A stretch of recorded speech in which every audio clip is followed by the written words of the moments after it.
I think we should go across to IP Singh, who's been very patiently waiting. He's Assistant Editor, Times of India, Punjab Bureau. Mr. Singh, thank you for patiently waiting for us. I want to understand one thing from you is that did everyone fail to gauge this AAP wave in Punjab, or was it on the cards? Remember, whenever the people decide to change the government, whenever there's mood for change, there's always a landslide victory. During Delhi elections, there was this term that was used as AAP ki Aandhi. Do you think that this is AAP ki Aandhi in Punjab playing out at the moment?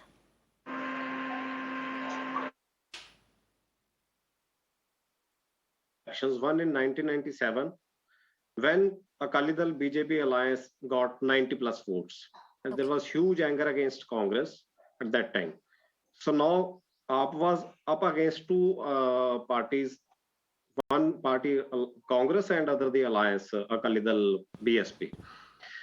One comparison would be more appropriate here. In 2014, AAP didn't have much of the infrastructure here in Punjab. There was a desire among people for change. So this desire for change has been continuing in Punjab for the last 8 years.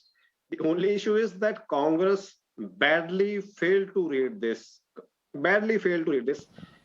In fact, in the last 6 months, they addressed every other issue but for this yearning for change. And let me tell you here, make it very clear, this farm movement, the biggest beneficiary of farm movement politically is Aam Aadmi Party, because farm movement also, during when it was protests at Delhi borders were continuing, farm leaders, their organizations, they were emphasizing on two things: badlao, change, and against traditional parties. So that discourse actually ultimately AAP took advantage of that discourse also, and it didn't position itself very high on the moral pedestal. They just say, of course they could read that people wanted to change, and they just said ek mauka, that one chance. And the sentiment among people was, when the other two big parties, they have already been tried and tested, so they have given a chance. That way it's more coming from the ground, this sentiment for change, and AAP has successfully encashed that. Absolutely. And the kind of promises that the Aam Aadmi Party came up with, this 10-point agenda and replicating Delhi's model of Aam Aadmi Party governance, I think that also kind of resonated with the people of Punjab. Of course. I mean, they were very successful in marketing whatever they had in their kitty, from Delhi model or this promise and making women to fill forms.